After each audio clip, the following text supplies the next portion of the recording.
Hello everybody, నేను Sujani. Welcome to my channel salt and Sujani. ఇవాళ మరో protein packed healthy 1 pot meal అండి, soya pulao. ఇది మంచి లంచ్ బాక్స్ రెసిపీ ఆప్షన్, తప్పకుండా ట్రై చేయండి.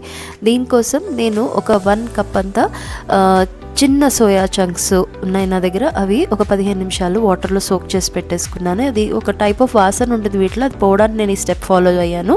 మీరు కావాలంటే ఆ స్టెప్ స్కిప్ చేయొచ్చు. బాయిలింగ్ వాటర్లో ఈ సోక్ చేసిన సోయా చంక్స్ ప్లస్ కొంచెం 1/2 స్పూన్ అంత ఉప్పు, 2 చీల్చిన పచ్చిమిర్చి వేసి ఒక 15 నిమిషాలు లో ఫ్లేమ్లో పెట్టి బాయిల్ చేసుకున్నానండి. ఆ తర్వాత మంచిగా వాటర్ స్క్వీజ్ చేసేసి ఒక బౌల్లోకి వీటిని షిఫ్ట్ చేసుకుంటున్నాను. దీంట్లో 1/2 టీ స్పూన్ అంతా మిరియాల పొడి, 1 టీ స్పూను ఇలాచీ పొడి, ఇంకా జాజికాయ పొడి, అలాగే దాల్చిన చెక్క పొడి, కొంచెం ఉప్పు, కారం, పసుపు, ఇంకొక 1/2 కప్ అంతా పెరుగు మంచిగా విస్క్ చేసుకొని ఆ పెరుగు కూడా వేసేసి బాగా కలిపేసి నేను ఒక 1/2 అవర్ పక్కన పెడుతున్నానంటే, మీ దగ్గర టైం ఉంటే ఓవర్ నైట్ కూడా దీన్ని మ్యారినేట్ చేయొచ్చు. సో దీన్ని పక్కన పెట్టేసుకున్నాము ఒక 1/2 అవర్ కోసం. తర్వాత 2 కప్స్ ఆఫ్ బాస్మతి రైస్ని నేను కడిగేసి మంచిగా ఇది కూడా ఒక 1/2 అవర్ సోక్ చేసేసుకుంటున్నాము. ఇప్పుడు దీనికోసం కుక్కర్ పెట్టుకొని దీంట్లో నేను సన్ఫ్లవర్ ఆయిల్ వాడుతున్నానండి. ఒక 2 టేబుల్ స్పూన్స్ అంతా సన్ఫ్లవర్ ఆయిల్, కొంచెం నెయ్యి, ఒక బిర్యానీ ఆకు, ఒక అనాస పువ్వు, ఒక అర ఇంచ్ అంతా దాల్చిన చెక్క, 2 ఇలాచీ, 4 లవంగాలు, ఒక 1/2 టీ స్పూన్ అంతా షాజీరా. ఈ బిర్యానీ దినుసులు మీ దగ్గర ఏవి ఉంటే అవి వేసుకోవచ్చండి. ఓకే, ఇవన్నీ కూడా మంచిగా వేయించుకొని ఆ తర్వాత ఒక పెద్ద సైజ్ ఆనియన్ని నేను స్లైసెస్ కింద కట్ చేసుకొని ఆనియన్స్ వేగేంత ఉప్పు వేసుకొని దీన్ని గోల్డెన్ కలర్ వచ్చే వరకు మంచిగా వేయించుకోవాలి. ఇదిగోండి, మంచిగా గోల్డెన్ కలర్ వచ్చేసినాయి కదా.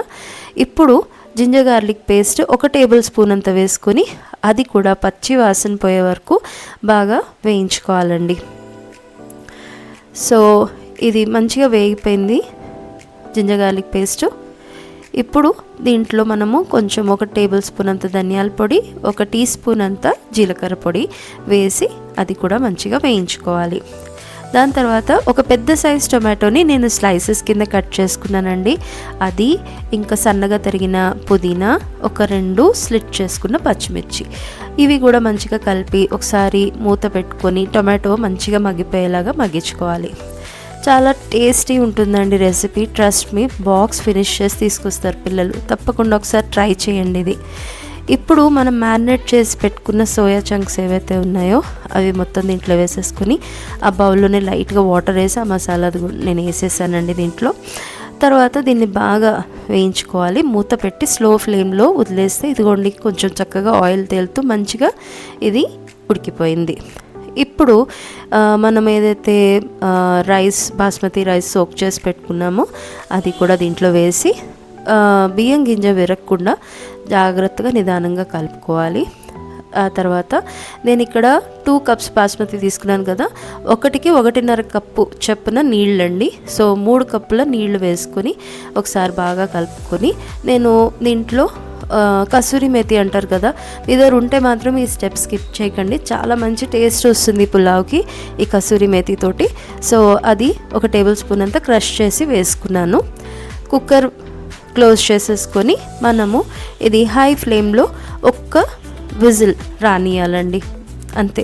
హై ఫ్లేమ్లో 1 విజిల్ వస్తే ఇది కూడా ఎంత మంచిగా పొడిలాడుతూ వస్తుందన్నమాట. ఒకసారి నేను దీంట్లో సన్నగా తరిగిన కొత్తిమీర వేసి ఒకసారి స్లోగా కలిపేసుకొని మూత పెట్టి ఇంకో 10 నిమిషాలు అలా పక్కకు వదిలేస్తే పొడిలాడుతూ వస్తుంది. నేను ఇక్కడ సర్వ్ చేసి చూపిస్తున్నాను ఇమీడియట్గానే, అందుకని మీకు ఇక్కడ ముద్ద అనిపించచ్చు, కానీ చాలా పొడిలాడుతూ వచ్చిందండి. చాలా యమ్మీ రెసిపీ, తప్పకుండా ట్రై చేయండి. Thank you for watching.